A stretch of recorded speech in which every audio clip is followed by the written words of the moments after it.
A single administrative error, a missed midnight deadline. In the eyes of the US immigration system, that's all it took to erase my legal status. For me, that one mistake cast a shadow that lasted 15 years, and it resurfaced at the worst possible moment, right in the middle of my green card interview. But even in those darkest times, I learned that recovery is possible. There's a path forward even when it feels everything is lost.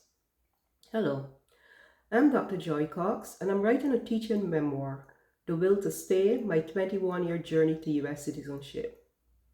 It took me 7,662 days to work through the American immigration system and finally become a citizen. My book is a memoir that shares what I learned along the way. Over those years, I was on various types of visas.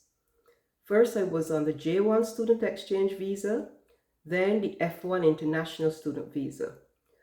As a student, I faced challenges of general normal challenges that you would have as a student, meeting deadlines, maintaining full-time enrollment. But on top of all of that, I was dealing with those those strict work limits for 20 hours that made it really hard to support myself and my two daughters.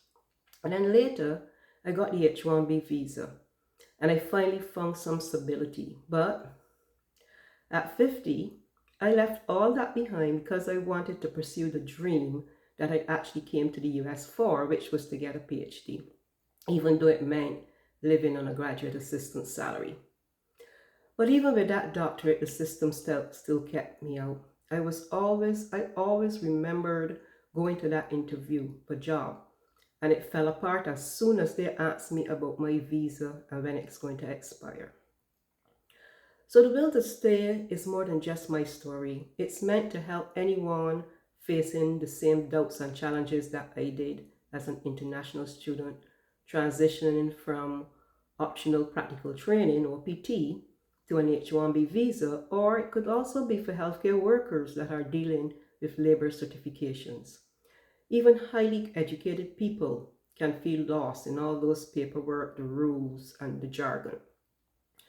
This book aims to provide a roadmap to make things a little clearer, so that each chapter ends with a "If I Knew Then" section that offers practical advice, and there's some real USCIS resources in there.